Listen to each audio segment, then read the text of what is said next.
মেঘ, তোমাকে বড় একটা মিশনে ঢাকা জাহাঙ্গীরনগর বিশ্ববিদ্যালয়ে যেতে হবে। তা ও আবার ছদ্মবেশী চাওয়ালা সেজে। আমি জানি এই কাজ তুমি ছাড়া অন্য কেউ পারবে না। তাই তাই উপর মহল থেকে আদেশ এসেছে তোমাকে পাঠানোর জন্য। কিন্তু স্যার, আমি এই কাজ করতে পারবো না। যে কলেজ থেকে আমি পড়ালেখা শেষ করে এসেছি, সেই কলেজে আমি যদি চা বিক্রেতা সেজে যাই, তাহলে পরিচিত কেউ দেখলে আমার মান সম্মান কোথায় গিয়ে দাঁড়াবে, বুঝতে পারছেন? দেখো মেঘ, আমি এত কিছু জানি না। উপর মহল থেকে যা আদেশ করেছে আমি তোমাকে তাই বললাম। এখন যদি তুমি এই কাজ না করতে চাও তাহলে সেনাবাহিনীর চাকরি ছেড়ে দাও। এটাই বেটার হবে তোমার কাছে। আমাকে আজকের রাতটা ভাবতে দেন স্যার। আমি আপনাকে সকালে সিদ্ধান্ত জানাবো। এখন রাখছি তাহলে। আর একটা কথা শোনো, যদি তুমি রাজি হও এই কাজ করতে তাহলে কাল থেকেই তোমাকে মিশনে নামতে হবে। আর যদি রাজি না হও তাহলে কালকে তোমার রিজাইন লেটার পাঠিয়ে দেওয়া হবে। এখন তোমার সিদ্ধান্ত তুমি নিজে নাও। আমি আর কিছু বলবো না তোমাকে, এখন রাখছি। এই বলে আবির সাহেব ফোনটা কেটে দিল। এদিকে মেঘ ঘরে বসে বসে ভাবতেছে সে কি চা বিক্রেতা সেজে কলেজে যাবে নাকি যাবে না। এসব ভাবতে ভাবতে সকাল হয়ে গেল। এদিকে মেঘ সিদ্ধান্ত নিলেও সে ছদ্মবেশে ভার্সিটিতে যাবে। সকাল 7টা। এমন সময় আবারও মেঘের ফোনটা বেজে উঠল। তাকিয়ে দেখে আবির স্যার ফোন দিয়েছে। রিসিভ করতে ওই পাশ থেকে আবির বলতে লাগলো, মেঘ, তাহলে তুমি সিদ্ধান্ত নিয়ে নিয়েছো যে আর চাকরি করবে না? আমি রিজাইন লেটার রেডি করে রাখছি, তুমি এসে নিয়ে যাইও। না স্যার, আমি চাকরিটা ছাড়ছি না। আমি যাব ছদ্মবেশে কলেজে। আমার সকল কিছু ব্যবস্থা করান। আমি আসতেছি এখনই ক্যাম্পাসে। তোমার সকল কিছু ব্যবস্থা করা হয়ে গেছে, তুমি শুধু এসে সব কিছু নিয়ে চলে যাবে কলেজে। ওই কলেজের ক্যান্টিনে রাজু আছে, সে তোমাকে কাজ দিয়ে দিবে। ঠিক আছে স্যার, আমি আসতেছি এখনই। এই বলে মেঘ ফোনটা কেটে চলে গেল ক্যাম্পে। তার সকল কিছু নিয়ে চলে গেল জাহাঙ্গীরনগর বিশ্ববিদ্যালয়। কলেজে প্রবেশ করতেই মেঘের হার্টবিট বেড়ে গেল, কারণ সে এই কলেজে মাস্টার শেষ করে গেছে। এইসব কথা ভাবতে ভাবতে চলে গেল কলেজে। ক্যান্টিনে যেতেই দোকানদার রাজু বলতে লাগলো, আপনাকে কি আবির স্যার পাঠিয়েছে? আমাকে আবির স্যার পাঠিয়েছি। আমাকে কি কি কাজ করতে হবে বলে দেন, আমি করে দিতেছি এক্ষুনি। বেশি কিছু করতে হবে না, আমি চা বানিয়ে দিব, তুমি শুধু ওই চাগুলো সবার কাছে পৌঁছে দিয়ে আসবে। ঠিক আছে। এই বলে মেঘ চেয়ারে বসে রইল। সকাল 11টা।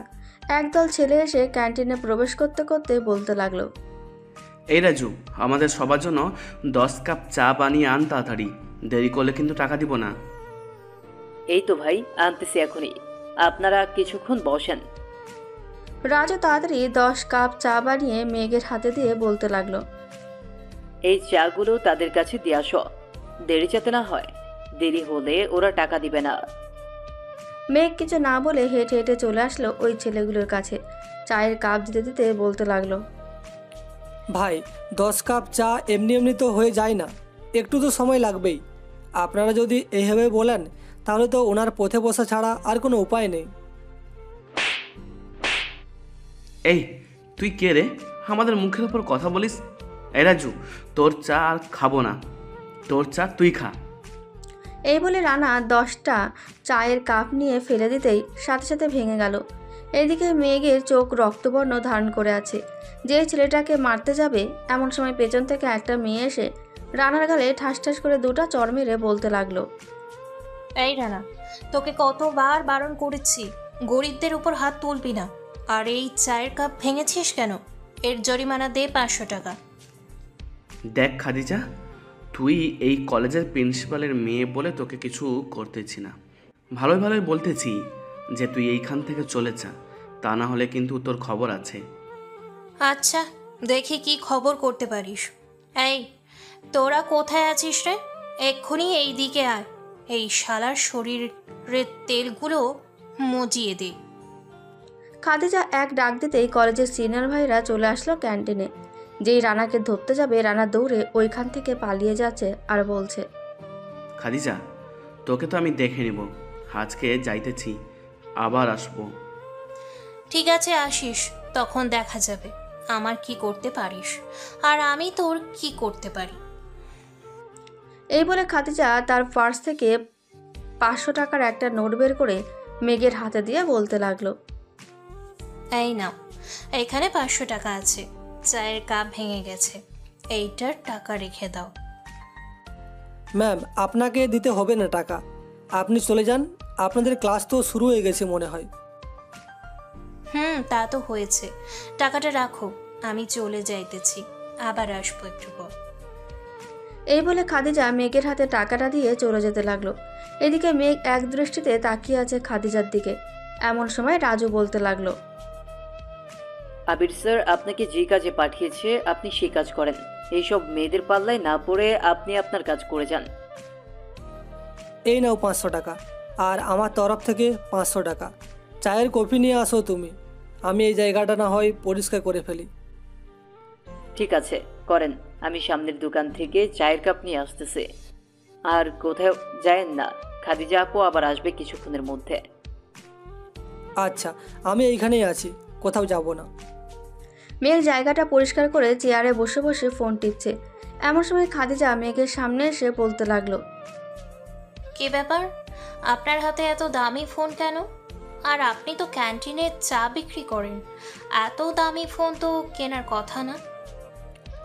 আসলে ম্যাম, আমি ছোট থেকেই কাজ করছি, যে কাজেই পাই না কেন সেটাই করে আস্তে আস্তে টাকা জমিয়ে ফোনটা কিনেছি।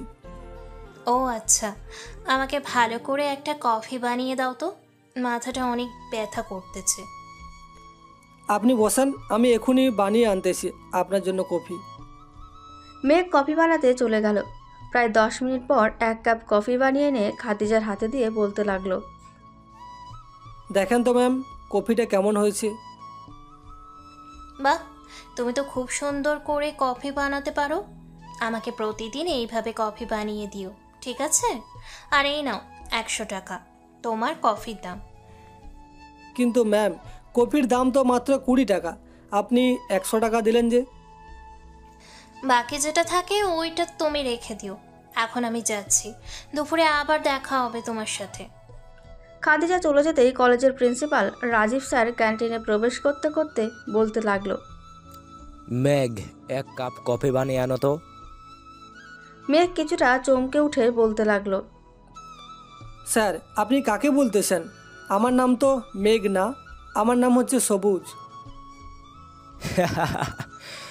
এই কলেজটা আমি চালাই, এই কলেজে যদি একটা ইঁদুরে ঢুকে তাও আমি বলতে পারি। আর আমি তোমার নাম পাল্টে যতই আসো না কেন, আমি ঠিকই আমার স্টুডেন্টদের চিনতে পারি। তাহলে আমাকে চিনে ফেললেন?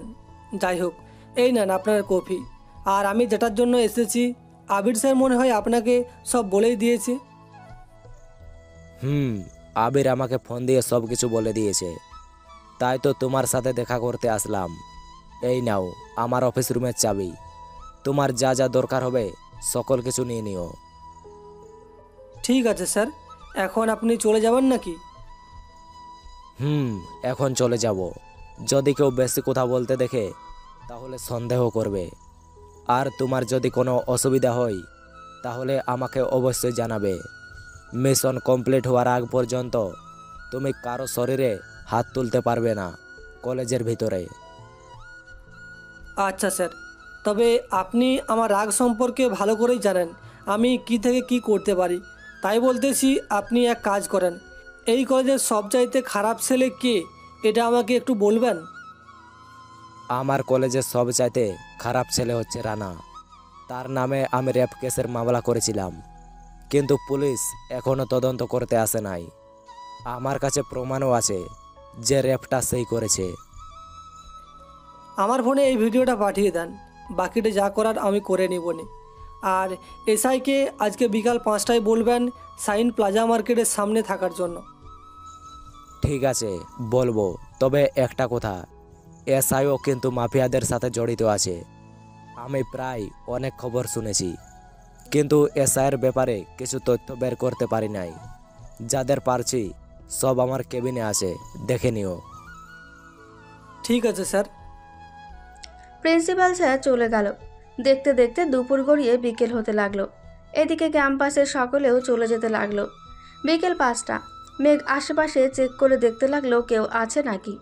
আশেপাশে কেউ না থাকার কারণে মেঘ চলে গেল প্রিন্সিপালের কেবিনে। গিয়ে দেখে ফাইলগুলো সাজিয়ে রেখেছে। যেই ফাইলগুলো নিয়ে বেরিয়ে যাবে এমন সময় খাদিজা মেঘের সামনে এসে বলতে লাগলো, এই, আপনি এইসব নিয়ে কোথায় যাইতেছেন? আর আপনি আব্বুর কেবিনের তালাই বা খুললেন কিভাবে? আমাকে সব বলেন। না মানে আপনার আব্বু আমাকে একটা চাকরি দিয়েছে, বলেছে ক্যান্টিনে চা বিক্রি করার সাথে সাথে এই কাজটাও করতাম। তাই আপনার আব্বু বলেছিল যে এই ফাইলগুলো তার বাসায় দিয়ে আসতে ছুটির পর, তাই নিয়ে যাইতেছি। কই, আমাকে তো কিছুই বলে নাই আব্বু। আচ্ছা, আপনার যেতে হবে না, ফাইলগুলো আমার কাছে দেন, আমি এখন বাসায় যাইতেছি, আব্বুকে দিয়ে দিবনি। আরে না, আমাকে দায়িত্ব দিয়েছে, আমি নিজেই নিয়ে যাব, আপনি চলে যান এখন। খাদিজা চোরাচুরি করতে করতে এক পর্যায়ে মেঘের মাথায় লাগানো আলগা চুলগুলো খুলে পড়ে গেল। এটা থেকে খাদিজা কিছুটা অবাক হয়ে বলতে লাগলো, এই, আপনি সত্যি করে বলেন তো, কে আপনি? আর এইখানে আসার আসল উদ্দেশ্যই বা কি? যদি এখন পুরোটা না বলেন তাহলে আমি চিৎকার করতে বাধ্য হব। প্লিজ ম্যাম, চিৎকার করবেন না, আমি আপনাকে সব কিছু খুলে বলবো কালকে। এখন আপনি বাসায় চলে যান, আর আমার পরিচয় কিন্তু কাউকে দিয়েন না প্লিজ। না, আমার এই সব কিছু এখনই জানা লাগবে। আপনার আসল পরিচয় বলেন, তা না হলে তো বুঝতেই পারছেন কি করতে পারি আমি। অনেক বুঝতে পারছি। এখন কথা হচ্ছে, আমি একজন এজেন্সির হয়ে কাজ করি। এই ফাইলগুলো আপনার বাবা দিয়েছে আমাকে, যাতে ফাইলগুলো আমি আমার এজেন্সির কাছে পৌঁছে দিতে পারি। এই ফাইলে কি আছে দেখি? এই ফাইলে কিছুই নেই। এখন যান তো আপনি। আমার পরিচয় চাইছেন, আমি আমার পরিচয় দিয়ে দিয়েছি, আর কিছু বলতে পারবো না আপনাকে। এই বলে মেঘ তাড়াহুড়ো করে ফাইলগুলো ব্যাগের ভেতরে ভরে নিয়ে চলে গেল বাইরে। এদিকে খাদিজা দরজার সামনে সেই কখন থেকে এক ধ্যানে দাঁড়িয়ে দাঁড়িয়ে ভাবছে, কে এই ছেলে, তার খোঁজ নিতেই হবে তার। এসব ভাবছে এমন সময় কে যেন খাদিজাকে ডাকতে লাগলো। আরে খাদিজা আপু, আপনি এখনো এখানে কি করেন? কলেজ তো সেই কখন ছুটি হয়ে গেছে, আপনি একা একা এখানে? আমার কিছু কাজ ছিল তো, তাই আর কি কাজগুলো করে নিলাম। আচ্ছা রাজু, একটা সত্যি কথা বলবে আমাকে? তোমার সাথে যে ছেলেটা কাজ করে তার আসল পরিচয় কি, আমাকে বলো তো। আসলে ম্যাম, ওর আসল পরিচয় হচ্ছে সে একটা টোকাই, ছোট থেকে একজনের কাছ থেকে বড় হয়েছে, এখন কি যেন একটা জব করে। আমি তো মূর্খ মানুষ, আমি এত কিছু বুঝি না। আচ্ছা চলো, এখন বাসায় চলে যাই। আর তোমার এত দেরি হলো কেন আজকে? প্রতিদিন তো আগে আগেই চলে যাও। ম্যাম, দোকানে একটু সমস্যা হয়েছিল তো, ওইটাই ঠিক করলাম, তাই আজকে একটু দেরি হয়ে গেছে। ও আচ্ছা। খাদিজা আর রাজু চলে গেল তাদের বাসায়। রাতে খাদিজা খাবার টেবিলে বসে খাবার খাচ্ছে। এমন সময় প্রিন্সিপাল স্যার মানে রাজীব চৌধুরী বলতে লাগলো, খাদিজা, তোকে তো একটা কথা বলা হয় নাই। আজকে কলেজের ক্যান্টিনে যে একটা ছেলে ছিল, তাকে একটা কাজ দিয়েছি। ছেলেটা অনেক গরিব, আমার কাছে এসে কাজ চাইছিল। কিন্তু আব্বু, ছেলেটার আসল পরিচয় কি আমাকে বলো তো? সে ছদ্মবেশে কেন এসেছে আমাদের কলেজে? আমি সব কিছু জানতে চাই। দেখ মা, তোকে এখনই সব কিছু বলা যাবে না, কাজগুলো শেষ হোক, এরপর তোকে সব কিছু বলবো। এখন বললে ছেলেটার সমস্যা হবে অনেক। কি আমার সমস্যা হবে যে এখন বলতে পারবে না? পরে জানতে পারবি, এখন বেশি কথা না বলে খাবার খা। এদিকে সবাই খাবার খাচ্ছে, তো চলুন আমরা এখন মেঘের কাছ থেকে ঘুরে আসি। এদিকে মেঘ চলে গেল তার ক্যাম্পে। গিয়ে দেখতে পেল তার সাথে সাথে যারা কাজ করত তাদেরকে কি যেন বোঝাচ্ছে কর্নেল আবির। মেঘকে দেখে বলতে লাগলো, মেঘ, কিছু কি পেয়েছো ইনফরমেশন? জি স্যার, পেয়েছি। এই দেখেন, এইখানে সকল কিছু ইনফরমেশন আছে। বলতে গেলে এক কথায় কলেজের সাথে যারা যারা খারাপ কাজ করে তাদের সব কিছু। তাহলে আর দেরি করতেছো কেন? এখনই মিশনে নেমে যাও, তাহলেই তো হয়। আর যদি কাউকে সাহায্যের প্রয়োজন হয় তাহলে বলতে পারো, আমি তোমাকে 2 জন লোক দিতেছি। না স্যার, আমার কাউকে লাগবে না, আমি আমার কাজ একাই করতে পারবো। আমাকে যখন দায়িত্ব দিয়েছেন তখন আপনি নিশ্চিন্তে থাকতে পারেন, কোনো সমস্যা নেই। তবে একটা কথাই বলে রাখছি, কারো যেন কোনো ক্ষতি না হয়। তুমি কোন ক্ষতির কথা বলতেছো? আমি কিছুই বুঝতেছি না, সব কিছু খুলে বলো তো। তুমি কিসের কথা বলতেছো? স্যার, শুনেছি টেরারিস্টরা সবচাইতে পপুলার এবং জনপ্রিয় শপিং মলগুলোকে বম ব্লাস্ট করবে। তাই বলতেছি আমাদের সকল টিমকে সকল পপুলার শপিং মলগুলোতে পাঠিয়ে দেন, যাতে ওরা চেক করে লোকগুলোকে ভিতরে ঢুকাতে পারে। এই তো একটা ভালো সলিউশন দিয়েছো তুমি। আচ্ছা, তুমি তোমার কাজ করো, আমি আজকের মধ্যে সকলকে পাঠিয়ে দিব সব পপুলার শপিং মলগুলোতেই। ঠিক আছে স্যার, আমি যাচ্ছি তাহলে। আর যদি কোনো কিছু হয় আমাকে সাথে সাথে বলবেন ফোন দিতে। আমি যত তাড়াতাড়ি সম্ভব চলে যাব ওইখানে। সবাই শুনেছো তো মেঘ কি বলেছে? আশা করি তোমরা ভালোভাবে কাজটা করবে, তবে তোমাদেরকেও সিকিউরিটি গার্ড হিসেবে থাকতে হবে। এই পোশাকে যদি তোমাদের দেখে তাহলে শত্রু কখনোই কাছে আসবে না, বরং আমাদের থেকে দূরে দূরে থাকবে। একদম ঠিক কথা বলেছেন স্যার। তাহলে আপনি ওদের বুঝিয়ে সুজিয়ে পাঠিয়ে দেন। আমি চলে যাচ্ছি এখন। এই বলে মেঘ চলে আসলো তার বাসায়। কলিং বেল দিতেই তার মা এক গাদা মেয়ের ছবি মেঘের সামনে ধরে রেখে বলতে লাগলো, এইখান থেকে দেখ তো তোর কোন মেয়েটা পছন্দ, যেটা পছন্দ হবে তাকে আমার বাড়ির বৌমা করে আনবো। আম্মু, তোমার ছেলে এইবারও মানা করে দিবে, দেখে নিও। কারণ তোমার ছেলের পছন্দ করা মেয়ে আছে, কিন্তু বলতেছে না। কিরে, কথা বলতেছিস না কেন? কথা বল, আমি তোর মুখ থেকে শুনতে চাই। এইখান থেকে কোন মেয়েটা পছন্দ তোর? কোনো মেয়েই পছন্দ না আমার। আর এই সব বিয়ের ব্যাপারে বলেছি না আমাকে কখনো কিছু বলবা না, তাহলে বারবার বলো কেন? এই সব বুঝি না কিছু। যেই মেঘ চলে যেতে যাবে এমন সময় তার মায়ের হাতে কয়েকটা ছবি থেকে একটা ছবি বের করে খুব ভালো করে দেখে বলতে লাগলো, তোমাদের যদি মনে হয় আমাকে বিয়ে দিয়ে দিবা, তাহলে এক কাজ করতে পারো। এই মেয়েটাকে আমার মোটামুটি ভালো লেগেছে, তাকে এই বাড়ির বৌমা হিসাবে দেখো আনতে পারো নাকি। সত্যি বলতেছিস নাকি আবার আমার কাছেও মিথ্যা বলতেছিস? সত্যি বলতেছি, তবে আমি এখন বিয়ে করব না, আরও 5 মাস পর বিয়ে করব। আমার মিশনটা শেষ হবে এরপর। তোর আর কোনোদিন মিশন শেষ হবে না। গতকাল তুই বলেছিলি আমাকে ফুচকা খাওয়াতে নিয়ে যাবি, তোর ফুচকাও খাওয়া হলো না, বিয়েটাও দেওয়া হবে না। এইবার আর মিস হবে না, যতই যা বলিস না কেন।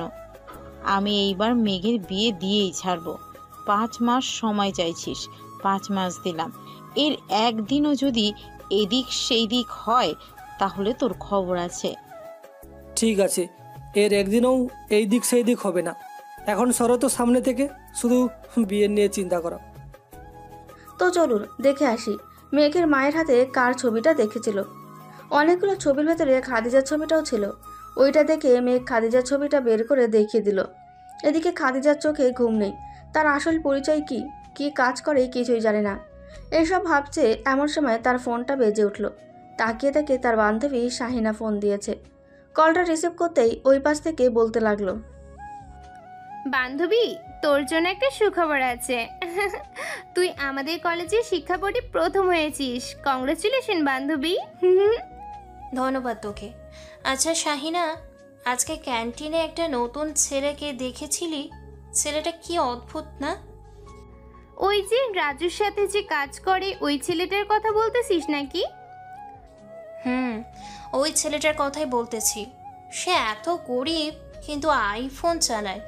আমি প্রথম দেখেই অবাক হয়েছিলাম। ওহো, কি আবল তাবল বলতেছিস? হ্যাঁ, ছেলেটা এত গরিব, সে আবার আইফোন চালাবে কি করে শুনি? হয়তো কারো কাছ থেকে নিয়েছে। হতেও পারে।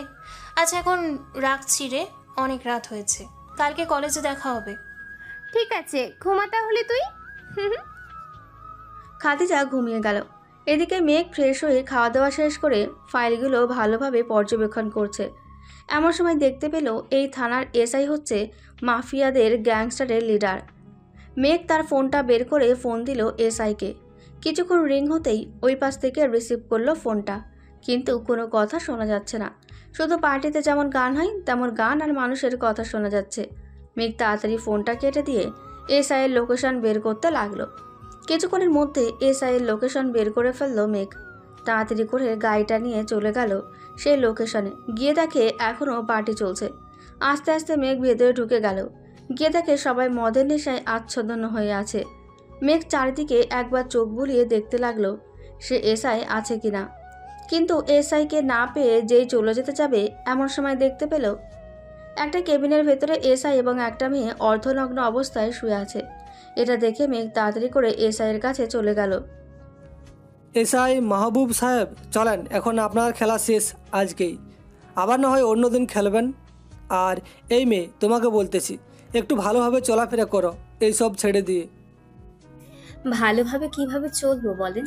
যেই কাজের জন্যই যাই তখনই আমাদের কাছে এসে ঘুষ নেয় তারা, আর যখন না দিতে পারি আর তখনই চাকরি দেয় না। এই নাও আমার ভিজিটিং কার্ড, কালকে সকালে ঠিক 10টায় এই অফিসের সামনে গিয়ে কার্ডটা দেখালেই তোমাকে চাকরি দিয়ে দিবে।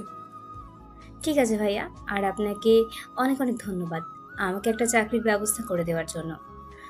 মেঘ আর কিছু না বলে এসে এসআইকে কোনো মতো ঠেলতে ঠেলতে দিয়ে চলে গেল গাড়িতে। এসআই মাতাল হয়ে আছে, তাই সে বুঝতেছে না কোথায় যাচ্ছে। এমন সময় এসআই বলে উঠল, এই আমাকে কোথায় নিয়ে যাচ্ছ তোমরা? জয়ের বাড়িতে নিয়ে যাইতেছি আমি, চুপচাপ বসে থাক, তা না হলে তোকে গুলি করে মেরে ফেলবো। এসআই আর কোনো কথা বলল না, চুপচাপ বসে আছে মাতাল হয়ে। প্রায় 30 মিনিট পর মেঘ চলে গেল তার নিজের বাড়িতে। গেটটা খুলে ভেতরে চলে গেল এসআইকে নিয়ে। আমাকে এটা কোথায় নিয়ে এসেছিস? তাড়াতাড়ি বল, তা না হলে তোকে গুলি করে তোর মাথা খুলি উড়িয়ে দিব। আমার মাথার খুলি উড়ানোর আগে তোর মাথার খুলি উড়ে যাবে, এটা মনে রাখিস।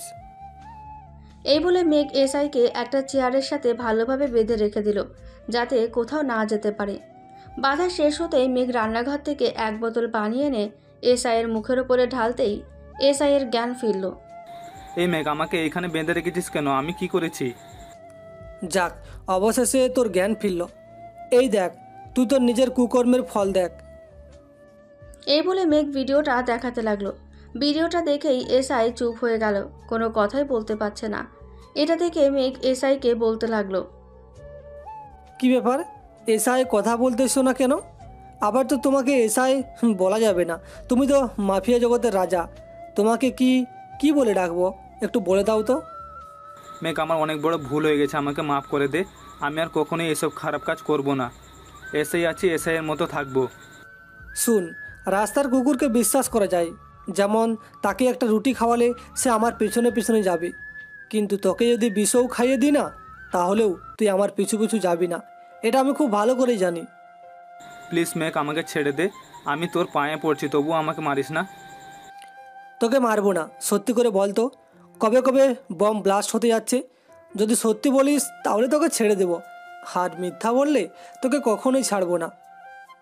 সত্যি বলছি, আমি এইসব কিছু জানি না, কোথায় হচ্ছে এইসব। আমি শুধু জানি যে কালকে বড় শপিং মলে বম ব্লাস্ট হবে। সত্যি করে বলবি নাকি এটা লাগিয়ে দেব? বলছি, তবুও এটা লাগিয়ে দিস না। এটা লাগালে আমি সাথে সাথে মারা যাব। কালকে বসুন্ধরা শপিং মলে 3 তলা এবং 4 তলায় বম ব্লাস্ট করা হবে। এইগুলো এমন বম যে এক নিমিষেই সব শেষ করে দিবে। তা আমি আগেই জানি, কারণ তোরা হচ্ছিস দেশের শত্রু। তোরা এই কাজ করবি না তো কে করবে বলতো? তাই তো এখানে নিয়ে এসেছি তোকে, যাতে তোর পেট থেকে সকল কথা বের করতে পারি। আজ থেকে এইখানেই থাক, কোথাও যাওয়ার চেষ্টা করিস না, গেলে সাথে সাথে মেরে ফেলবো তোকে।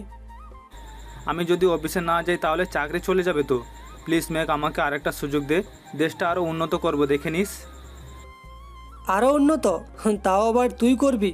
হাসালি রে হাসালি, তুই হচ্ছিস মেয়ে পাচার করার লিডার, আবার তুই যদি এইসব বলিস তাহলে কীভাবে হয় বলতো? আমি তো কিছুই বুঝতেছি না। কিছু বুঝতে হবে না, আমাকে একবার ছেড়ে দিয়ে দেখ আমি কি করি। এর জন্যই তো তোকে ছাড়বো না আমি। এখন থাক তুই এইখানে, আমি গেলাম। মেঘ চলে গেল বাড়িতে। ঘড়ির দিকে তাকিয়ে দেখে রাত 3:45। মেঘ আর দেরি না করে চলে গেল ক্যাম্পে। গিয়ে দেখে সবাই রেডি হয়ে বসে আছে। এটা দেখে বলতে লাগলো, সবাই শুনো, কালকে 3 তলা এবং 5 তলায় বম রাখা হবে, তোমরা ভালোভাবে পর্যবেক্ষণ করবে। মেঘ এইসব কথা বলছে এমন সময় তার ফোনটা বেজে উঠল। তাকিয়ে দেখে বসুন্ধরা শপিং মল থেকে ম্যানেজার ফোন দিয়েছে।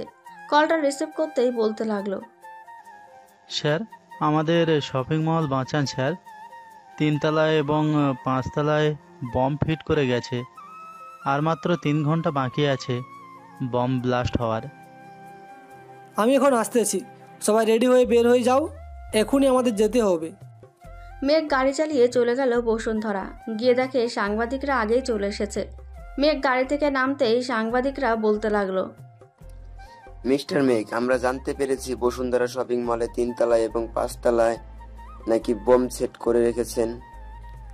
দেখুন, আপনারা এখন এইসব প্রশ্ন করবেন না, আমাদেরকে আমাদের কাজ করতে দেন। আপনারা প্লিজ বাজে কোনো সংবাদ ছড়িয়ে দিবেন না, যাতে মানুষজন ভয় পায়। মেঘ আর কোনো কথা না বলে চলে গেল 3 তলায়। বমগুলো ভালোভাবে দেখে তার ফোনটা বের করে ফোন দিল ফয়সালকে। হ্যালো ফয়সাল, তুমি তাড়াতাড়ি চলে আসো তোমার পুরো টিম নিয়ে। আর মাত্র 4 ঘন্টা বাকি আছে বম ব্লাস্ট হওয়ার। ঠিক আছে, আমি এখনই আসতেছি, একটু অপেক্ষা করো। মেঘ ফোনটা কেটে দিয়ে চলে গেল 5 তলায়। গিয়ে দেখে 5 তলায় বোমের টাইম মাত্র 1 ঘন্টা 45 মিনিট সময় আছে। কিছুক্ষণের ভেতরে বম ব্লাস্টের লোকেরা চলে আসলো। এদিকে মেঘ, আগে কোনটা করব সেটা বলো। আগে এটা কর তাড়াতাড়ি, আর বেশি সময় নেই এটার। ফয়সাল তার কাজ শুরু করলো। কিছু লাল তার কাটলো, কিছু হলো না। কালো তার কাটলো, কিছু হলো না। এদিকে ফয়সাল অনেক চিন্তিত হয়ে পড়লো। ফয়সালকে দেখে মেঘ বলতে লাগলো, কি হয়েছে ফয়সাল, তোকে এত চিন্তিত মনে হচ্ছে কেন? এটা তো কোনোভাবেই নষ্ট করা যাচ্ছে না। এই দেখো, তারগুলো সব কেটে ফেলেছি, কিন্তু কিছুই হচ্ছে না। তবে শেষ আশা, ওই যে ভিতরে একটা লাল বাটন দেখতেছি, ওইটা বন্ধ করলেই বমটা নষ্ট হয়ে যাবে। ঠিক আছে, তোরা 3 তলাটা দিয়ে দেখ, আমি এটা বন্ধ করার চেষ্টা করতেছি। ফয়সালের পুরো টিম চলে গেল 3 তলায়। এদিকে মেঘ কোনোভাবেই লাল সুইচটা বন্ধ করতে পারছে না। আর মাত্র 2 মিনিট 50 সেকেন্ড রয়েছে। মেঘের মাথায় চিন্তার ছাপ রয়ে গেল। দেখতে দেখতে 2 মিনিট চলে গেল, আর মাত্র 50 সেকেন্ড বাকি আছে। এমন সময় ফয়সাল বলতে লাগলো, মেঘ, এটা কোনোভাবেই ডিফিউজ করা সম্ভব না, তুই প্লিজ বাইরে চলে আয়। তোরা বাইরে চলে যা, আমি দেখে নিব নে কি হয়।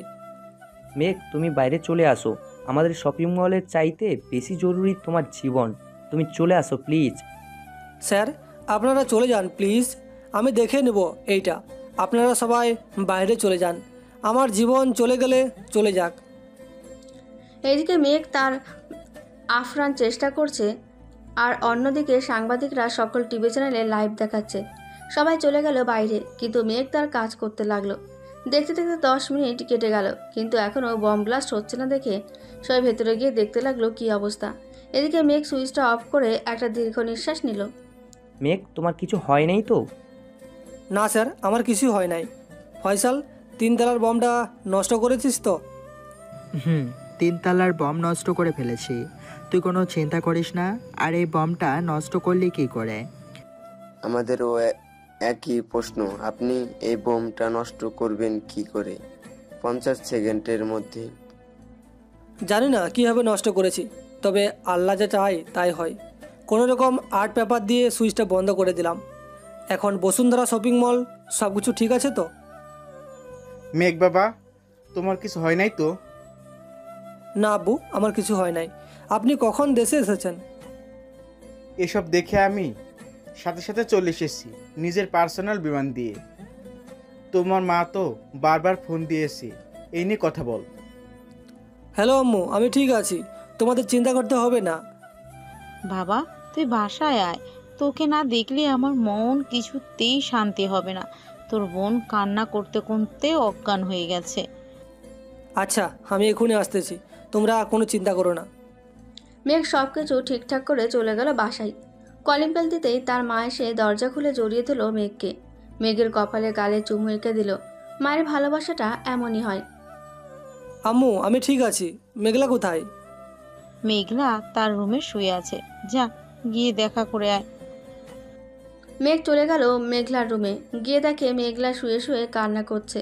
মেঘকে দেখে দৌড়ে এসে জড়িয়ে ধরে বলল, ভাইয়া, তুমি ঠিক আছো তো? আমি ঠিক আছি পাগলি বোন আমার, এত চিন্তা করিস কেন? তোর এই ভাইয়ের কোনো কিছু করতে পারবে না কেউ। চলো খাবার খাবে, আমি তোমার জন্য খাবার রান্না করব। আচ্ছা তুই যা, আমি ফ্রেশ হয়ে আসছি। মেঘ তার রুমে চলে গেল। ফ্রেশ হয়ে নিচে আসতে দেখে তার বাবা বসে বসে টিভি দেখছে। মেঘ তার বাবার পাশে বসতে বসতে বলতে লাগলো, আব্বু, আমাদের পুরনো বাড়িতে একজনকে আটকে রেখেছি, ওইখানে যাতে কেউ না যায়। তুমি কেয়ারটেকারকে বলে রাখবে। ঠিক আছে, বলে দিবনি। আর তুই চাকরিটা ছেড়ে দে। আমার তো কোনো দিক দিয়ে কম কিছু নেই, তবু তোকে কেন এমন চাকরি করতে হবে? আব্বু, এটা আমার স্বপ্ন, এটা আমার আশা। আমি একদিন সেনাবাহিনীর কর্নেল হব।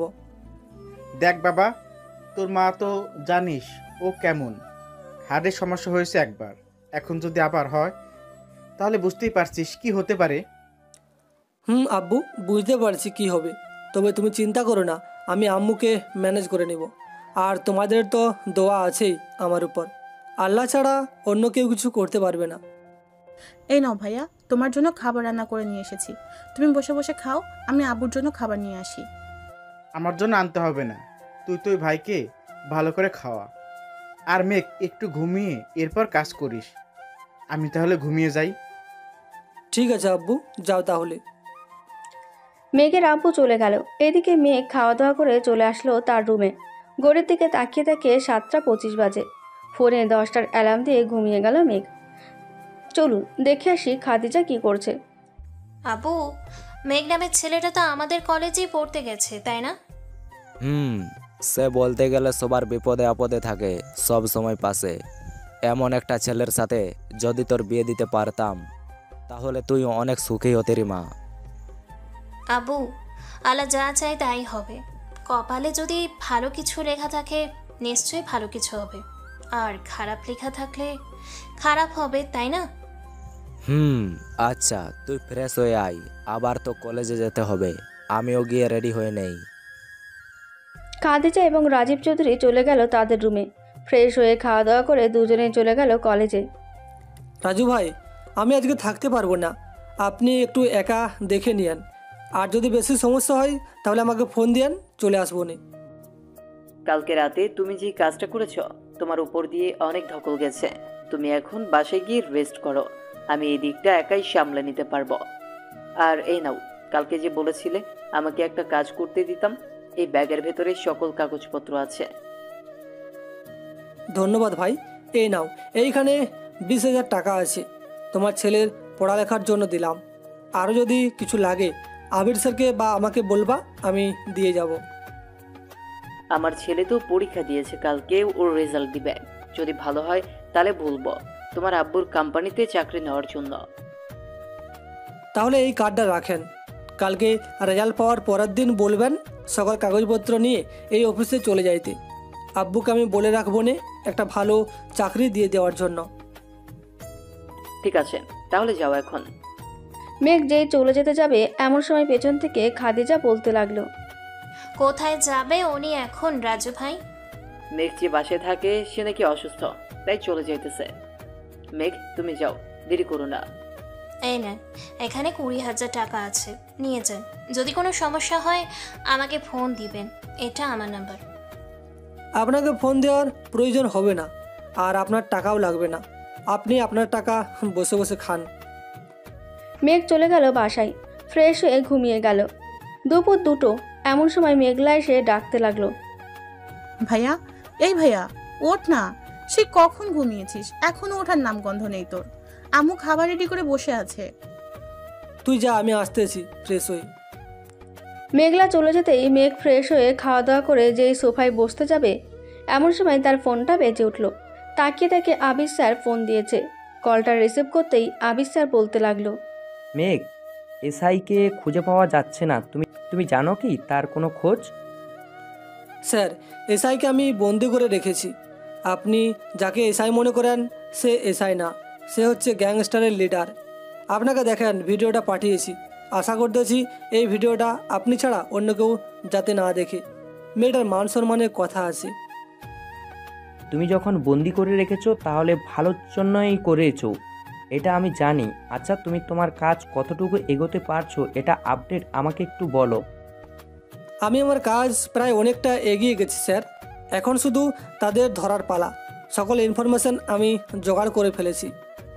ঠিক আছে, তাহলে তুমি তোমার কাজ করতে থাকো, আর এসআই এর কাছ থেকে খবর নাও যে আরও কোথাও বোম ব্লাস্ট করাবে নাকি। আচ্ছা স্যার, আমি এই বম ব্লাস্টের আপডেট আজকেই জানিয়ে দেব। তবে স্যার আপনি আমাদের কয়েকজন লোকদের বিভিন্ন স্থানে পাঠিয়ে দেন, টেরারিস্ট আর গ্যাংস্টারদের ধরার আগে পর্যন্ত, যাতে ওরা না আসে ক্যাম্পে। এটা নিয়ে তোমাকে চিন্তা করতে হবে না, আমি আমার কাজ করতেছি, এখন রাখি। তাহলে একটু বাইরে যাব, দেখে আসি কোনো খোঁজ পাই কি না। ঠিক আছে স্যার। মেঘ রেডি হয়ে চলে গেল তাদের পুরনো বাড়িতে। গিয়ে দেখে এসআই এর জ্ঞান ফিরেছে, মুখে টেপ আর হাত পা বাঁধা থাকার কারণে কোনো কিছুই বলতে পারছে না। মেঘ এসআই এর মুখ থেকে টেপ সরিয়ে বলতে লাগলো, এই নে খাবারগুলো খা, আর বলতে থাক যে আজকে কোথায় কোথায় বম ব্লাস্ট হবে। যদি না বলিস তাহলে তো বুঝতেই পারছিস, আরও খারাপ করে ছাড়বো তোর অবস্থা। সব কিছু বলবো, আগে খাবারটা খেয়ে নেই। খুব ক্ষুধা লাগছে, এখনও খাবার দাওয়া করি নাই, সেই গতকাল একবার খেয়েছিলাম। এসআই খাওয়া দাওয়া করতে লাগলো। এদিকে মেঘ বসে বসে ফোন টিপছে। এমন সময় প্রিন্সিপাল স্যারের ফোন। আসসালামু আলাইকুম স্যার, হঠাৎ এই সময় ফোন দিলেন যে? মেঘ, খাদিজাকে বাঁচাও, টেরারিস্টরা খাদিজাকে ধরে নিয়ে গেছে, সাথে রানাও আছে। আমি ওদের বাধা দিতে গিয়েছিলাম, ওরা আমার পায়ে গুলি করেছে। আপনি কোনো চিন্তা করবেন না, সন্ধ্যার আগে খাদিজা আপনার বাসায় থাকবে। ওনার নাম্বারটা বলেন, বাকিটা আমি দেখতেছি। 0197758676, এটা হচ্ছে খাদিজার নাম্বার।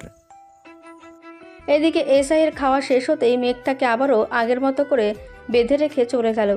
20 মিনিট গাড়ি চালিয়ে খাদিজার শেষ লোকেশনে যেতেই দেখতে পেল রানা এবং তার সাঙ্গপাঙ্গরা বসে আছে। মেঘ পিস্তলে সাইলেন্সার লাগিয়ে গুলি করতে লাগলো। কয়েকটাকে গুলি করে মেরে ফেললো মেঘ, কিন্তু বেশিক্ষণ আড়ালে থাকতে পারল না। রানা দেখে ফেললো মেঘকে। মেঘ, আমি জানি তুই এসেছিস। যদি ভালোই ভালোই এই মেয়েকে বাঁচাতে চাস তাহলে বেরিয়ে আয় আড়াল থেকে, না হলে আমি এক্ষুনি মেয়েটাকে গুলি করতেছি। এই গুলি করিস না, আমি বের হয়ে আসতেছি। এই বলে মেঘ রানার সামনে গিয়ে গুলি করতে লাগলো। রানার সাথে যারা যারা ছিল সবাইকে মেরে ফেললো মেঘ। এখন শুধু রানা রয়েছে। খাদিজাকে বাঁচাবি নাকি মারবি এটা তুই একবার ভেবে দেখ। যদি বাঁচাতে চাস তাহলে আমাকে এখান থেকে যেতে দে, আর যদি বাঁচাতে না চাস তাহলে আমাদের দুজনকেই মেরে ফেল। খাদিজাকে কেন মারবো আমি? সে তো কোনো অপরাধ করে নাই। অপরাধ তো করেছিস তুই।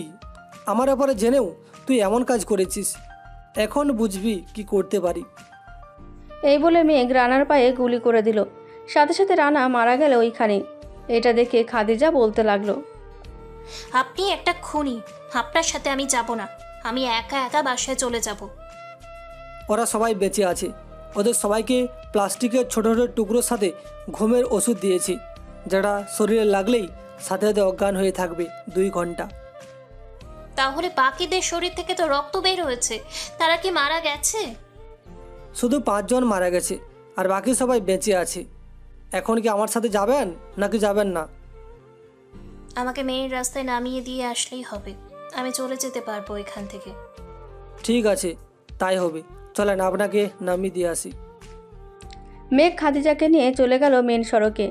গিয়ে দেখে খাদিজার বাবা দাঁড়িয়ে আছে। গাড়িটা রাজীব চৌধুরীর সামনে দাঁড়া করাতেই খাদিজা গাড়ি থেকে নেমে তার বাবাকে জড়িয়ে ধরল। আঙ্কেল, আপনার মেয়ে আপনার কাছে আছে, আর কোনো সমস্যা হলে আমাকে জানাবেন। আজকে যাই তাহলে আমি। ধন্যবাদ মেঘ, আমার মেয়েকে আমার কাছে ফিরিয়ে দেওয়ার জন্য। তোমার সাথে কিছু কথা আছে, বিকেলে আমার বাসায় চলে আসো, এরপর সব কিছু বলবো তোমাকে। আচ্ছা আঙ্কেল, যাবো নে। মেঘ চলে গেল ক্যাম্পে। গিয়ে দেখে কর্নেল আবির স্যার দাঁড়িয়ে দাঁড়িয়ে কী যেন বলছে ফয়সালকে। মেঘ কাছে যেতেই আবির স্যার বলতে লাগলো, মেঘ, ফয়সালকে একটু বোঝাও আমি কিভাবে তাকে এত বড় একটা কাজ করতে দিব বলো তো। ফয়সাল, কি হয়েছে আমাকে খুলে বলতো শুনি। এমন কি কাজ যে তুই করতে পারবি না? কি কাজ হবে আর? আজকে রাতে ঢাকার নতুন বাজারের আশেপাশে 5টা বম ব্লাস্ট করানো হবে। আমি চাইতেছি সবগুলা বম আমি একাই ডিফিউজ করতে, কিন্তু স্যার আমাকে দিচ্ছে না। দেখ ফয়সাল, স্যার কীভাবে দিবে তোকে বলতো? কোন বমে কত মিনিট টাইম দেওয়া আছে এটা তো আমরা কেউ জানি না। আর আমরা এটাও জানি না কোন নির্দিষ্ট জায়গায় বমটা রাখা হয়েছে।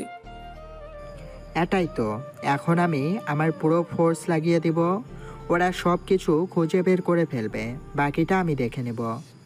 তুই তোর পুরো টিম লাগা, আমি এই দিকটা দেখতেছি। আর বম খুঁজে পাওয়ার সাইক্লো মেশিনটা দে তো, আমি চেষ্টা করতেছি, দেখি কি হয়। এই নে, এইটা দিয়ে তুই লোকেশন ট্র্যাক করতে পারবি।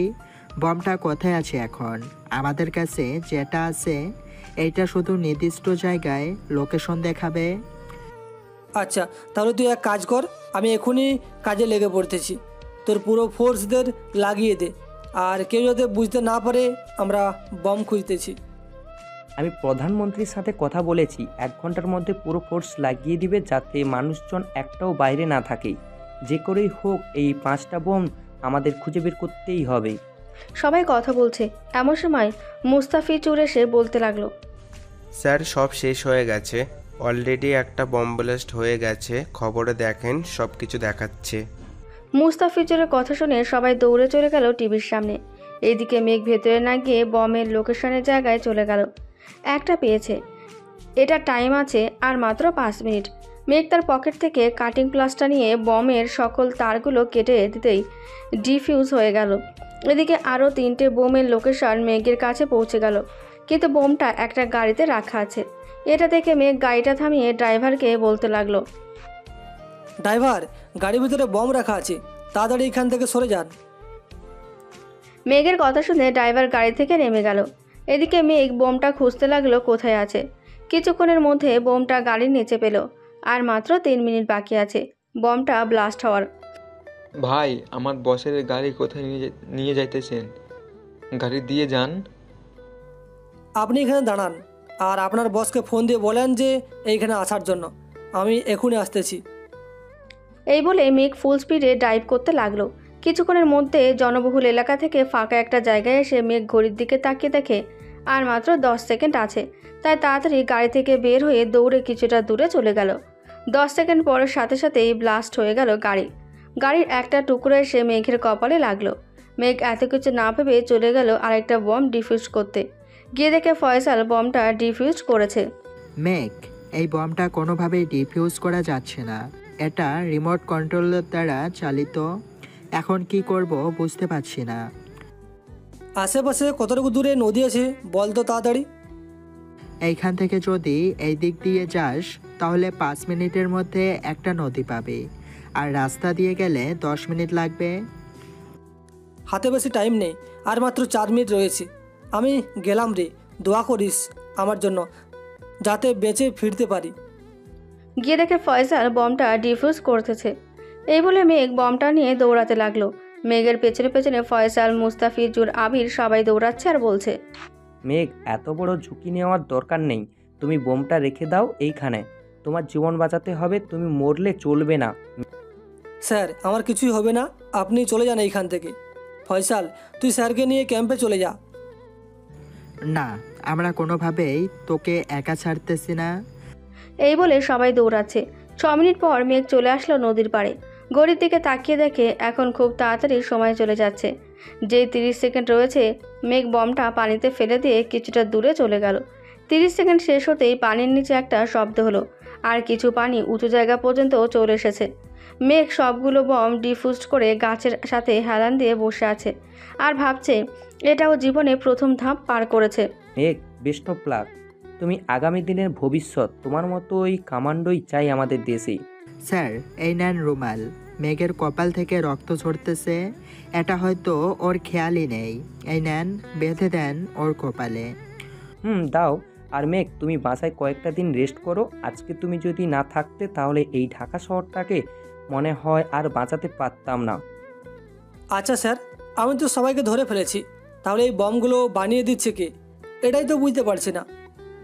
ওরাই বানিয়ে আগে থেকে ফিট করে রেখেছিল, আমি পরে খুঁজে নিয়ে জেনেছি। আমাদের শহরে আর কোনো অপরাধ হবে না। এখনও মেন খেলাই আসে নাই ফয়সাল, আর তুমি বলতেছো অপরাধ হবে না? মাফিয়া লোকদের ধরতে হবে তো, তাদের না ধরলে কিভাবে কাজ করব আমরা? যা করার এসআইকে দিয়েই করতে হবে। চলেন আমার সাথে, এসআইয়ের কাছে যাব, এখন তাকে দিয়েই মাফিয়ার লোকদের আনাবো। তোমার কি মনে হয় এসআই মাফিয়া লোকদের আনবে? আমার তো মনে হয় না সে কখনোই এই কাজ করবে। আগে তো গিয়ে দেখি, বাকিটা আমি একাই করব। তাদের আনার ব্যবস্থা করব না আমি, যে করে হোক মাফিয়ার লোকদের আনবই আমি। আর রানা কোথায়, তাকে বলেন নিয়ে আসতে আমাদের ক্যাম্পে। রানাকে আমাদের ক্যাম্পে আটকিয়ে রাখা হয়েছে, সে কিছুতেই বের হতে পারবে না ক্যাম্প থেকে। মেঘ আর কিছু না বলে চলে গেল তার পুরনো বাড়িতে। গিয়ে দেখে এসআই বসে আছে। মেঘকে দেখে এসআই বলতে লাগলো, মেঘ প্লিজ আমাকে ছেড়ে দে, তুই যা বলবি আমি তাই করব, তবুও আমাকে মারিস না, আমাকে ছেড়ে দে। ছাড়তে পারি একটা শর্তে, যদি মানতে পারিস তাহলে ছাড়বো। তোর সাথে বাইরের দেশের সকল মাফিয়াকে আমাদের এইখানে আনতে হবে, তাও আবার 3 দিনের ভেতরে। যদি আনতে পারিস তাহলে ছেড়ে দেবো তোকে। আর তুই যে একজন মাফিয়া কিং এটা কাউকে বলবো না। ঠিক আছে, আনতে পারবো, তবে আমার ফোন তো তোর কাছে, তাহলে কিভাবে তার সাথে যোগাযোগ করব বলতো? এই নে তোর ফোন, যা বলা লাউড স্পিকারে বলবি, আমরাও শুনবো তোর কথা। এসআই কথা বলতে লাগলো। দেখতে দেখতে 2 দিন কেটে গেল। এদিকে মেঘ তার পুরো ফোর্স নিয়ে দাঁড়িয়েছিল মাফিয়াদের অপেক্ষায়। কি রে, এখনও তো আসলো না? তোর সাথে যে মাফিয়ারা কাজ করে তারা? এই তো ভাই আসতেছে। মাফিয়ার লোকেরা আসতেই মেঘ তাদের সবার মাথায় পিস্তল ঠেকিয়ে বলতে লাগলো, তোমাদেরকে এখনই যেতে হবে আমাদের ক্যাম্পে, যদি না যাও তাহলে এইখানেই মেরে ফেলবো। ফয়সাল, মুস্তাফিজুরকে নিয়ে চলো এদের। মাফিয়াদের নিয়ে গাড়িতে উঠে গেল। 2 হাতে 2 পায়ে হ্যান্ডকাফ লাগিয়ে সবাইকে নিয়ে চলে গেল ক্যাম্পে। এসে দেখে প্রধানমন্ত্রী আরও অনেকে বসে আছে। মেঘ, তুমি আমাদের দেশের গর্ব। আগামীতে তুমি সেনাবাহিনীর কর্নেল হবে। আবির, তোমার বয়স হয়ে গেছে, চাকরি থেকে রিটার্ন নিয়ে মেঘকে তোমার জায়গায় বসিয়ে দাও। স্যার, আপনার বলতে হবে না, আমি নিজেই চাকরি থেকে রিটার্ন হয়ে মেঘকে আমার জায়গায় বসিয়ে দিতাম, কারণ মেঘের মাথায় অনেক বুদ্ধি। সে 50 সেকেন্ডের মধ্যে একটি বোম ডিফিউজ করতে পারছে। আর মেঘ সেনাবাহিনীর কর্নেল হতে পারবে না, এটা কোনো কথা? এশায় তোমার কি করব তুমি নিজেই বলো। ভালো হবে না কি আবারও বাহিরের দেশের মাফিয়াদের সাথে হাত মিলিয়ে মেয়ে পাচার করবে? স্যার, আমি ভালো হয়ে যাব, আমি আর এসব কাজ করব না, আমাকে ভালো হওয়ার একটা সুযোগ দেন প্লিজ স্যার। স্যার, ওনাকে একটা সুযোগ দেন, যদি ভালো হয় তাহলে ওনার জন্য ভালো, আর যদি ভালো না হয় তাহলে ক্রস ফায়ার করে মেরে ফেলবো। রাজি আছো তো? রাজি আছি, আপনারা যেটা বলবেন ওইটাই হবে। ঠিক আছে, এশায় তোমাকে 3 দিন সময় দিলাম। এই ঢাকা শহর যাতে আগের মতো চলে এবং যত টেররিস্ট আছে সবাইকে ক্রস ফায়ার করে মেরে ফেলার ঘোষণা দিলাম। ঠিক আছে স্যার। মেঘ, তুমি এই 3 দিন রেস্ট করো, তুমি অনেক কাজ করেছো এই কয়েকদিন ধরে, তোমার বিশ্রামের প্রয়োজন। 3 দিন না, আমার 1 দিন বিশ্রাম করলে যথেষ্ট। আচ্ছা স্যার, আপনারা কথা বলেন, আমি তাহলে আজকেই যাই, আবারও দেখা হবে। ঠিক আছে, যাও তাহলে তুমি। মেঘ চলে গেল বাসায়। কলিং বেল দিতেই তার বোন এসে দরজা খুলে দিল। ভাইয়া, তোমার জন্য মেয়ে দেখা হয়েছে, তুমি যার কথা বলেছো তাকে বাড়ির বউ করে আনবে বলেছে। আনলে তো ভালোই হলো। আচ্ছা তুই বস, আমি ফ্রেশ হয়ে আসতেছি। আজকে অনেক কাজ করেছি, শরীরটা অনেক ক্লান্ত লাগতেছে। ক্লান্ত লাগলে আসতে হবে না, তুমি তোমার রুমেই থাকো, আমি তোমার জন্য খাবার নিয়ে আসতেছি। ঠিক আছে, আয় তাহলে। মেঘ চলে গেল তার রুমে। ফ্রেশ হয়ে এসে তাকে মেঘলা খাবার নিয়ে বসে আছে। খাওয়া দাওয়া করে মেঘ ঘুমিয়ে গেল। রাত প্রায় 12টা। মেঘের ঘুম ভাঙতেই দেখতে পেল মেঘলা বসে আছে তার রুমে। কি রে, তুই এখনও আমার রুমে বসে আছিস? যা গিয়ে ঘুমিয়ে পড়, তোকে রাত জাগতে কে বলেছে কে? তুমি তো খাবার খাও নাই, তাই তো বসে আছি। এখন ফ্রেশ হয়ে আইসা খাবারগুলো খেয়ে নাও, এরপর আমি ঘুমাতে যাব। আমার খাবার খাইতে দেরি হবে, এখন ক্ষুধা নেই। তুই তো রুমে যা, আমি খাবার পরে গিয়ে খাবো নে। ঠিক আছে, খাবারগুলো খেয়ে নিও, কিন্তু না খাইলে পরে আম্মু আবার আমাকে বকাবকি করবে। মেঘলা চলে গেল। এদিকে মেঘ ফ্রেশ হয়ে এসে ফেসবুকে ঢুকতেই দেখে একটা মেয়ে আইডি থেকে মেসেজ দিয়েছে। লেখাটা ছিল এমন: আসসালামু আলাইকুম, আশা করি ভালো আছেন। সেনাবাহিনীর চাকরিটা অনেক কঠিন, আপনি সারাদিনই তো দেখি কাজ আর কাজ নিয়ে থাকেন। বিয়ে করলে তো আমাকে মনে হয় একটুও সময় দিবেন না। মেঘ এতটুকু পরে হাসতে লাগলো। কিসের জন্য হাসতেছে মেঘ তা নিজেও জানে না। খাওয়া দাওয়া করে মেঘ আবার ঘুমিয়ে গেল। সকাল 11টা। এমন সময় মেঘের ফোনটা বেজে উঠল। তাকিয়ে দেখে কলেজের প্রিন্সিপাল ফোন দিয়েছে। কলটা রিসিভ করতেই বলতে লাগলো, মেঘ, তোমাকে না বলেছিলাম আমার সাথে দেখা করতে? দেখা করলে না কেন? সরি স্যার, আসলে কাজের জন্য এত কিছু মনে ছিল না। এখন আপনি কলেজে আছেন নাকি বাসায় আছেন? আমি এখন কলেজে আছি, তুমি আসবে নাকি এখন? আসবো কিছুক্ষণ পর। মেঘ আরও কিছুক্ষণ কথা বলে ফোনটা কেটে দিল। 12টা বাজতেই মেঘ চলে গেল ক্যাম্পে। গিয়ে দেখে সাংস্কৃতিক অনুষ্ঠান হচ্ছে। মেঘকে দেখে প্রিন্সিপাল স্যার মাইকে বলতে লাগলো, আমাদের দেশের গর্ব, আমাদের জন্য সে জীবন দিতেও ভুল করেছে। 3 দিন আগে যে বম ব্লাস্ট হয়েছিল, মেঘ তার জীবন দিয়ে এই ঢাকা শহরকে বাঁচিয়েছে। মেঘকে ফুলের তোড়া দিয়ে বরণ করে নেওয়ার জন্য আহ্বান জানাচ্ছি। মেঘকে ফুলের মালা পরিয়ে ভেতরে ঢুকতে দিল। কিছুক্ষণের মধ্যে আবারও সাংস্কৃতিক অনুষ্ঠান শুরু হলো। এদিকে মেঘ আর প্রিন্সিপাল কথা বলছে। মেঘ, তুমি তো জানো আমার মেয়ের সাথে তোমার বিয়ে ঠিক হয়েছে। আমার মেয়েকে কি তোমার পছন্দ হয়েছে নাকি হয়নি? স্যার, আপনার মেয়ে মাশাআল্লাহ দেখতে। প্রথম দেখায় ওনার ওপর ক্রাশ খেয়েছিলাম। আল্লাহ আমাদের মিলিয়ে দিয়েছে, এটাই শুক্রিয়া। আমি চাইতেছিলাম কি তোমাদের বিয়েটা আরও আগে দিয়ে দিতে। এখন তুমি যদি বলো তাহলে তোমার পরিবারের সাথে কথা বলতে পারি আমি। স্যার, আর কয়েকটা দিন যাক, এরপর না হয় কথা বললেন। আমি আর 2 মাস পরে কর্নেল হব, তখন না হয় বিয়ে করব। আপনি কি বলেন? তোমার যেটা ভালো মনে হবে ওইটাই করো, আমি তোমাদের বিয়েতে বাধা দিব না। অনুষ্ঠান শেষ করে মেঘ বাসায় চলে আসলো। দেখতে দেখতে কেটে গেল আরও 3টে দিন। মেঘ তার কেবিনে বসে তার আব্বুর সাথে ফোনে কথা বলছে। এমন সময় কর্নেল আবির কেবিনে ঢুকে বলতে লাগলো, মেঘ, তুমি তো আর 2 মাস পর কর্নেল হবে, তাই না? এখন আমি বলছিলাম কি, আমার একটা এতিমখানা আছে। আমি রিটার্ন হয়ে গেলে তো আর টাকা দিতে পারবো না তাদের। তুমি যদি আমার বদলে টাকা দিয়ে দিতে তাহলে খুব ভালো হতো। আপনি কোনো চিন্তা করবেন না, আমি সকল কিছু দেখে নিব নে। আর কোথায় কোথায় টাকা দেন আপনি আমাকে বলেন, আমি ঠিক টাইমে টাকাগুলো দিয়ে দিব। আপনি যত করে দেন। আমি এতিমখানায় দিই 50,000, আর একটা মসজিদের কারেন্ট বিল দেখি। এখন থেকে তুমি যা বলবে তাই হবে। ঠিক আছে স্যার, চলেন আজকে আপনাকে নিয়ে একটা লং ড্রাইভে যাব। যাবেন আমার সাথে? তুমি বলেছো, তা কি আবার মানা করা যায়? চলো, বসে থেকে কি করব? না হয় একটু লং ড্রাইভে ঘুরে আসি কোনো এক নতুন শহর থেকে। মেঘ আর আবির সাহেব গাড়িতে উঠে গেল। মেঘ ড্রাইভ করছে আর আবির সাহেব সিটের সাথে হেলান দিয়ে বলছে, জানো মেঘ, আমি এই সেনাবাহিনীর কর্নেল হিসেবে দায়িত্ব পালন করেছি। যত টাকা পাইছি সব টাকা এই গরিবদের মাঝে বিলিয়ে দিয়েছি, কারণ আমার ছেলে মেয়ে নেই, আর কখনো হবে না আমি জানি। কেন আঙ্কেল, কি হয়েছে? কারো কি কোনো সমস্যা হয়েছিল নাকি? আমার সমস্যা আছে, তাই আর কি। আমাদের ছেলে মেয়ে হয় নাই, কিন্তু আমার জায়গা সম্পত্তি সব কিছু আমি এতিমখানায় দিয়ে দিব যতদিন বেঁচে আছি। ও আচ্ছা, আজকে আপনার জন্য একটা সারপ্রাইজ আছে, সেই সারপ্রাইজ দিব একটু পর। মেঘ গাড়িটা ঘুরিয়ে চলে গেল তার হাসপাতালে। কেবিনের ভেতরে ঢুকতেই সাব্বির মেঘকে দেখে বলতে লাগলো, বাহ বন্ধু আমার, বাহ, এতদিন পর আমাকে স্মরণ করলি।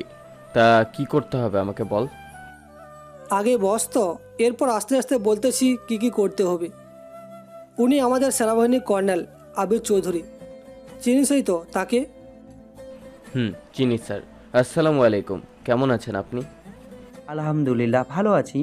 মেঘ, আমরা এইখানে এসেছি কেন? কেউ কি অসুস্থ নাকি? না স্যার, কেউ অসুস্থ না, আপনি বসেন। আপনার সাথে কথা বলবে সাব্বির। এখন কথা হচ্ছে, আমার স্যারের একটা বেবিও হয় নাই। এখন তুই স্যারের কিছু টেস্ট করিয়ে দেখ তো, আদৌ কি ওনার দ্বারা বেবি হবে নাকি হবে না। এই নে, এই টেস্টগুলো করিয়ে আন। 1 ঘন্টার ভিতরে রিপোর্ট পেয়ে যাবি। তোরা টেস্ট করা, আমি একটু 9 তলা থেকে আসতেছি। সাব্বির চলে গেল। এদিকে মেঘ আবির চৌধুরীকে নিয়ে সকল টেস্ট করিয়ে কেবিনে এসে বসে আছে। দেখতে দেখতে 1 ঘন্টা কেটে গেল। রিপোর্ট হাতে নিয়ে সাব্বির বলতে লাগলো, স্যার, আপনার সব কিছু ঠিক আছে, তবে ছোট একটা সমস্যার কারণে আপনাদের বেবি হয় নাই। আগে থেকে যদি ওষুধ খাইতেন, এতদিনে 10 বা 15টা বাচ্চার বাবা হয়ে যাইতেন। সাব্বিরের কথা শুনে সবাই হাসতে লাগলো।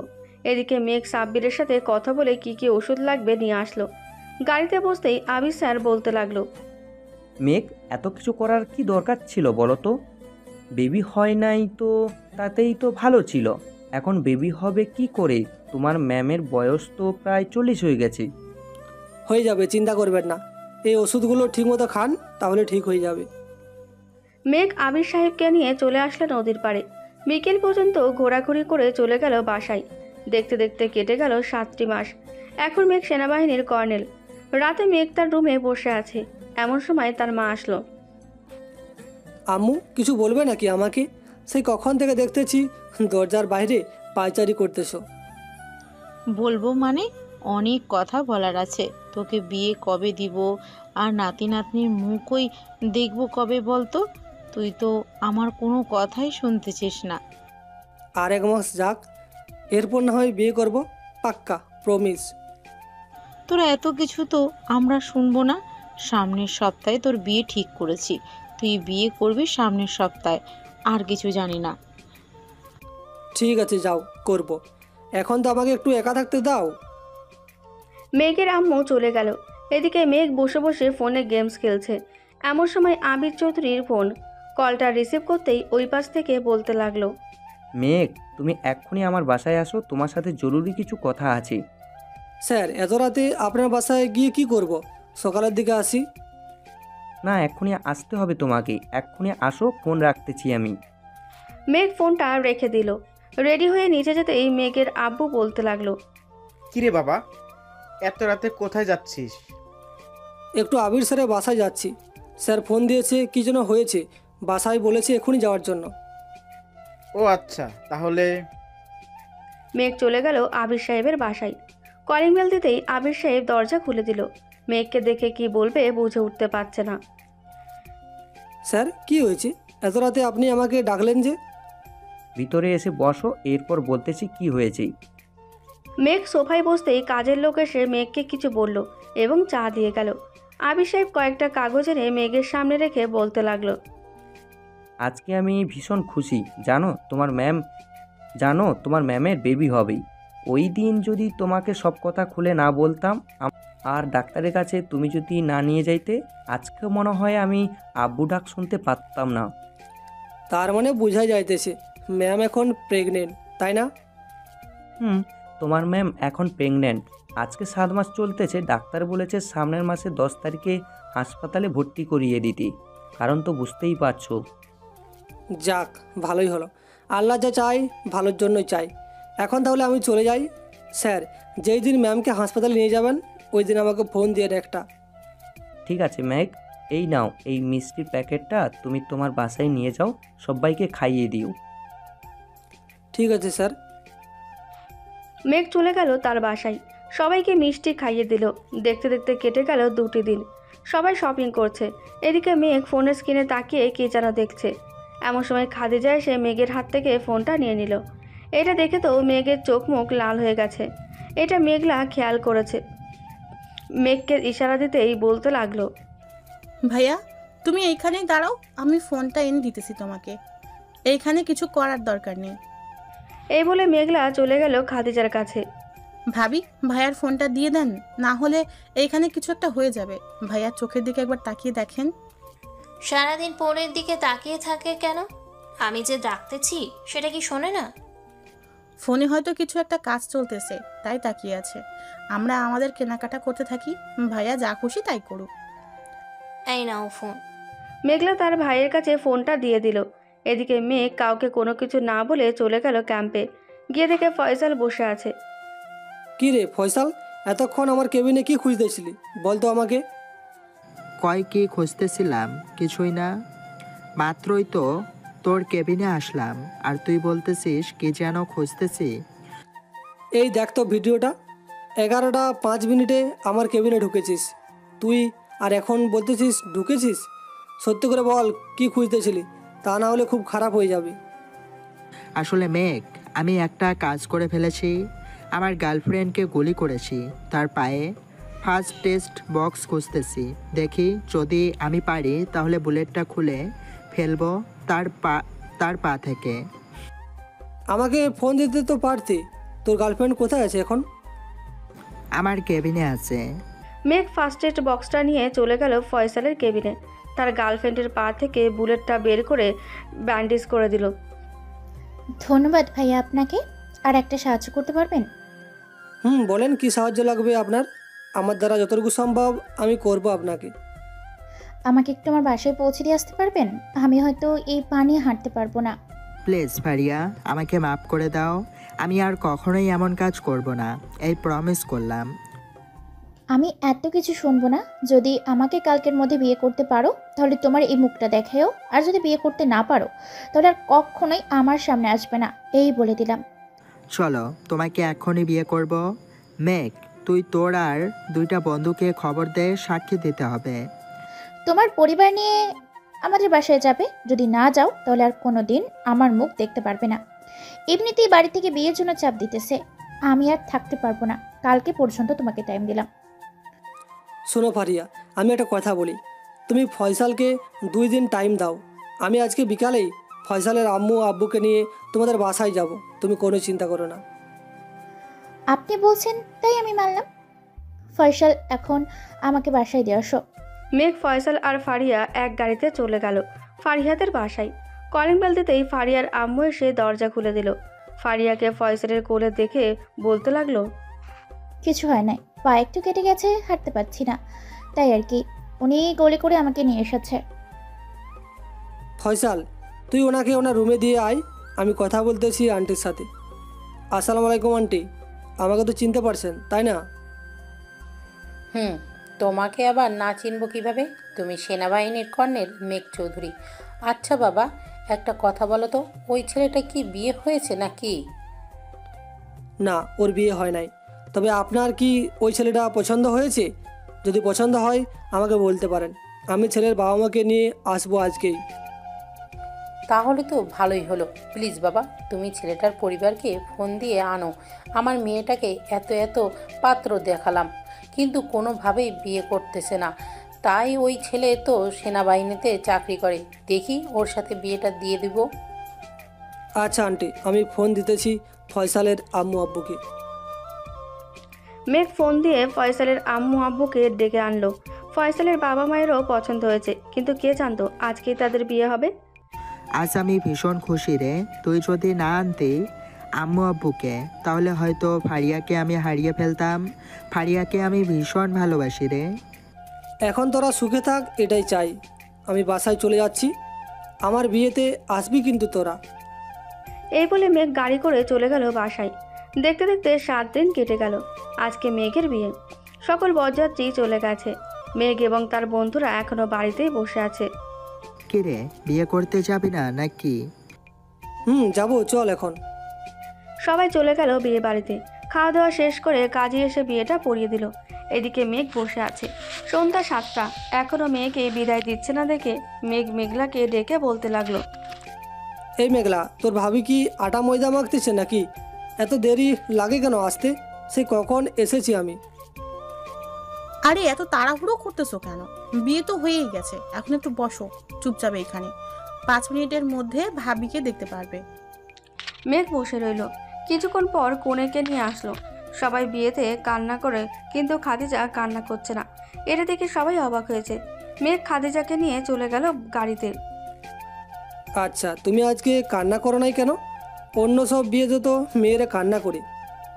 ঠিক আছে, কান্না করতেছি এখন। হয়েছে তো? হয়েছে, আর কান্না করতে হবে না। মেঘ খাদিজাকে নিয়ে চলে গেল তার বাসায়। বরণ করে খাদিজাকে ঘরে তুলে নিল।